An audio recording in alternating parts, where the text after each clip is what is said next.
Great Scott. Great Scott. Great Scott.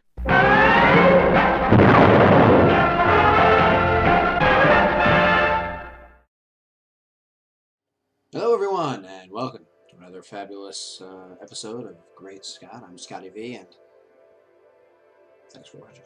So, from time to time, I get letters, and I get stacks and stacks of letters. If by stacks and stacks you mean one, or possibly two, that would be the stacks of letters that I get. Recently, a fellow Superman fan who visited the Superman homepage named Randolph wrote me a bit of an email, asked me some questions about what I thought about some of the thoughts that he had. And of course, these have to do with what's going on with Man of Steel. Will there be a Man of Steel 2? Is there going to be a sequel? Will it be a proper sequel, or is it going to be more of a World's Finest movie? Is it going to be a Batman versus Superman movie, which is a lot of the rumors that we're hearing? And does any of this have to do with the idea that Man of Steel was somehow a financial disappointment? Now, as a greedy, multi-conglomerate, huge business in a capitalist society, up against the likes of Marvel and the Iron Man franchise and the Avengers and everything that Marvel is doing with their superhero universe being all cohesive and being very successful altogether. Now, I could certainly see a company like the WB or DC or both of them together, or Time Warner, or whoever it is that's really at the core of all of this, saying, listen, Marvel is making a ton of dough. Let's not take into account that it took them 6 or 7 years to actually get it all going, and that they had this plan, and that they took big risks with Iron Man, even when he was a second tier or a third tier character that not a lot of the general population knew about. But we'll put out this movie, we'll put money into it, we'll get Robert Downey Jr., who is kind of an actor who may or may not be reliable. He's had drug issues, he's been in rehab, there's been lots of things. And we'll do this character that hasn't been done before, but really isn't an A-lister. And at the same time, while we're doing this, we'll put in a little after-credit scene, or right before the credit scene, or just after the credits start scene, where we have Nick Fury, who's going to mention the Avengers Initiative. Long before we started the rest of our franchises, long before we knew we were going to have a cohesive universe, the idea was that Marvel knew from the beginning that that's what they wanted to do. Now, because DC saw the success of that after Marvel's long, hard work, we've talked about this before, DC suddenly decided, well, we want to cash in on this too. People clearly like the idea of having a cohesive universe where all the heroes are together and we can finally get to Justice League, which is something we wanted to do for a long time, but we never really know how to do it.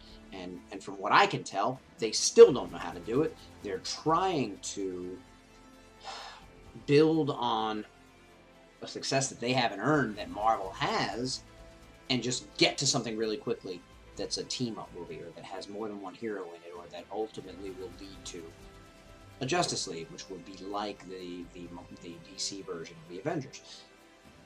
Unfortunately, Man of Steel has gotten caught in that shuffle. Now, before Man of Steel released, DC and Warner's and all them knew that the Avengers was very successful, and knew that they wanted to go down in that direction, and knew that they wanted to build on the idea of another company's success, on the idea of the team-up movie that worked. And this has been talked about for years. It's not like Marvel was the first people who thought about having a Avengers-type movie where multiple heroes were teaming up.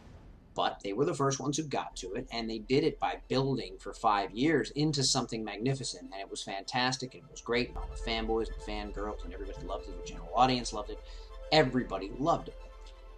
There is a certain thought that not everybody loved Man of Steel. Now, why is that? Is it because he kills General Zod?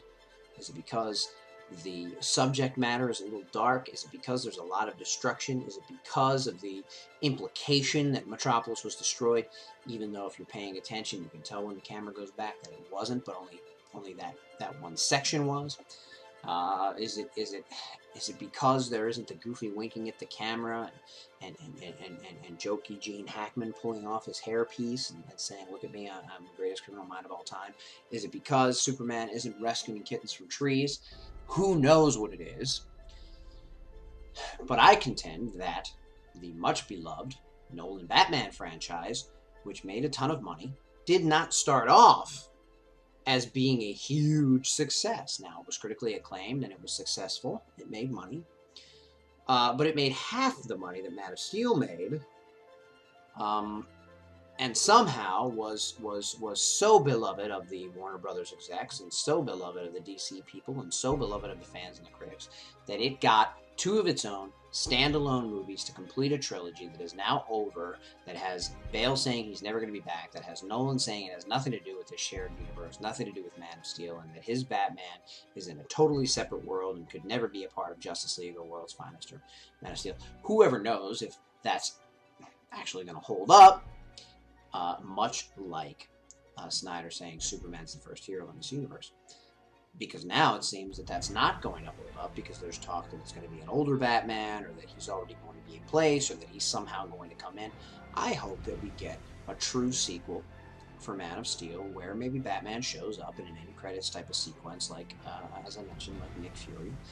And we just learn that he's interested in maybe working with Superman, or saying he wants to work with him so that he can be near him and stay close to him in case he loses control, like many may think happened at the end of Man of Steel when he had his battle with Zod. And so, obviously, he's a dangerous being to be on the planet. But he's obviously, we know that he's this great hero and that he has our best interest in mind and that he's trying to help us. And there was really no other choice he had but to have this standoff with Zod. Zod wasn't going to stop. But Batman, being a suspicious person and wanting to stay close to this person who could be dangerous, may kind of set the wheels in motion of having a team-up type idea, which then may lead to a Justice League, where, from Superman's point of view, we may see that he likes that idea because he likes working together with people. He likes the optimistic idea of having a Justice League, a group of a bunch of good people who want to do good things. Now, Randolph asked me the idea that the execs, some of the execs at the WB, Robinov comes to mind, predicted that Man of Steel was so good when he saw it, in advanced screenings, that it would do at least $1 billion.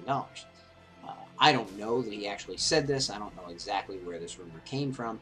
But $1 billion is a lot of money, especially for a launch of a franchise. Would I like to see Man of Steel do that well? Absolutely.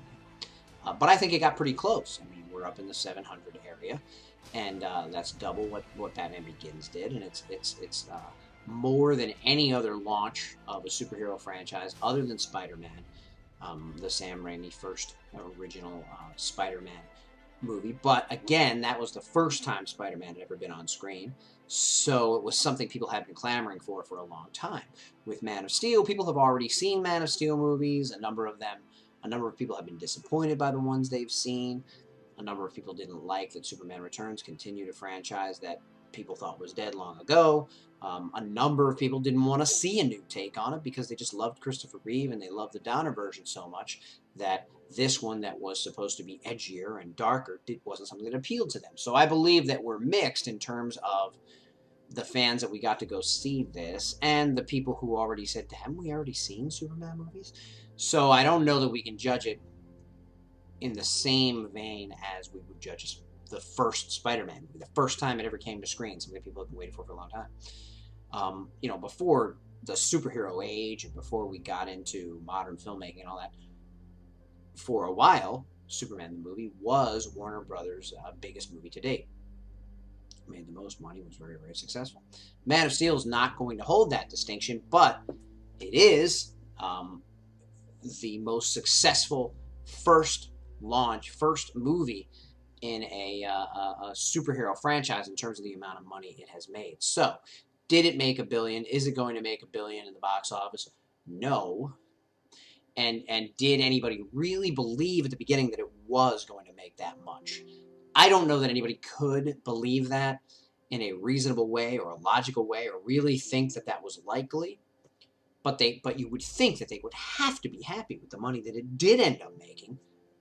But I then must posit that if they were, would they be so eager to throw Batman into the mix and possibly ruin what might have been a great next trilogy or next franchise after Dark Knight, the Dark Knight one, and kind of as people are saying, slap Man of Steel fans in the face, slap Superman fans in the face, slap Superman himself around again, and give him second billing in his own movie, his own sequel to The Man in the Cowl that we all know everybody loves so much. I would love to see a Batman-Superman team-up movie, as I've already said. I would love to see a movie where they start off at odds and maybe come to common ground because they understand that they're fighting for the same thing, even if they do it in different ways. But again, I don't think there's any way around me saying that the high hopes of people that not only were looking forward to Man of Steel, and whether or not the high hopes of that movie held up for all the fans or some of the fans or half the fans, many of the fans that may have been a little disappointed were saying, but okay, we're going to get a sequel because it made a lot of money and maybe we'll see more of what we thought was missing develop in the next film. Now we don't even know if we're going to get that. And of course, everybody's being kind of quiet about it. And Snyder hasn't said very much, but it does appear that he may not be happy with the corner he's kind of been painted into. And as Snyder has said on many, many occasions, nobody paints baby into a corner. Anyway, we'll talk more about this as time goes on and as we find out more and more. It seems to me that WB must not be that happy with the way it turned out. Maybe it's because of the bad reviews. Maybe it's because it wasn't received overwhelmingly positively. But money-wise, I don't really see how they can be disappointed in the first film of a franchise with a new actor and a whole new idea and a new take on Superman. I don't really see monetarily that it could have gone much better. Had the reviews all been glowingly positive, would we have seen $2 billion, $1.5 billion? I don't know. I mean, that just seems unrealistic and kind of illogical to think that it would have been that successful. I think it did really well monetarily. It clearly covered its budget and half, almost double what it cost. And made more than double what the Batman Begins movie made, and that got 2 more movies. And now it seems like we're not going to get 2 more or even 1 more standalone movie that doesn't have Batman in it, or doesn't have a world's finest slant, or doesn't have a versus slant. Instead of continuing the story of Man of Steel, and that's what fans are really concerned about. Thanks everybody for watching, and remember, always look up in the sky.